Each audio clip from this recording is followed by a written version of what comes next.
there seems to be a little bit of a catfight going on here between two ardent supporters of President Trump. Now, this is Ann Coulter versus Newt Gingrich, which, of course, is a lot of fun because I love Republican on Republican crime.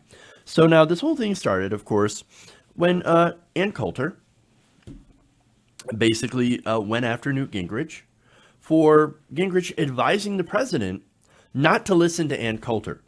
Now, she, of course, tweeted out, good news for George Herbert Walker Bush. As of today, he is no longer the biggest wimp to ever serve as president of the United States. Now, that's Ann Coulter on Trump's cave over the border wall. So now, one of the reasons, by the way, that Trump shut down the government in the first place is because he was being bullied by both Ann Coulter and Rush Limbaugh, who were calling him, who were saying that, oh, you're weak and you got to go for the border wall. We need a border. We don't have a country if we don't have a border wall. So Donald Trump, you got to build a wall and you can shut down the government. That turned out to be the absolute worst thing to do and a complete disaster for both the Republican Party and your own polling. I mean, look, his polling is just terrible. So he dropped to about 34% in the polls when it comes to favorability, and he's taken heat from a lot of even conservatives, right? So look, Trump supporters even were saying, yes, we do want the wall, but don't shut down the government for it. But Ann Coulter, by the way, she's different than your run-of-the-mill Trump supporter in eastern Pennsylvania, right? Ann Coulter's rich. Ann Coulter doesn't have to deal with food stamps getting shut down. Ann Coulter doesn't have to deal with, lack of, as I said, food stamps or losing your home or being on furlough and not being able to make your mortgage payments. Ann Coulter's rich. She don't care. She hates brown people, and all she cares about is, what was that quote that she had said before? She wanted to prevent the browning of America. What a loathsome person. And look, that's not even comparing her to Newt Gingrich, who was also a loathsome person, and I think probably one of the people whose actions during his time in Congress as Speaker of the House kind of got us to where we're at right now in our politics. I mean, he's one of the, I guess, principal people who started the whole reign of dysfunctional government and obstruction. So, yeah. So, again, these are both not good people. But anyway, Fox and Friends had Newt Gingrich on earlier this morning, and here's what he said.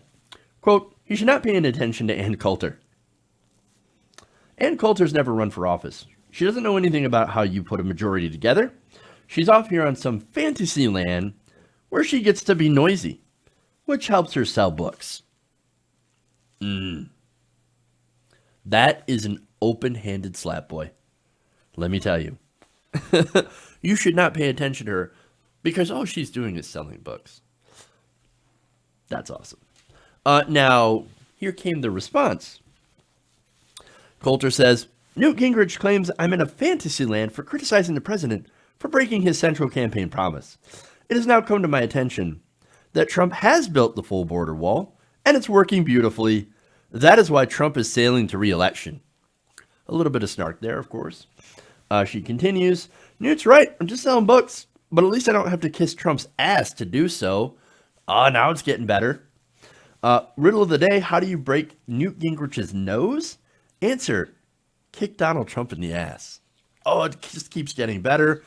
You can just I don't know, you can taste the salt. So much salt in these tweets.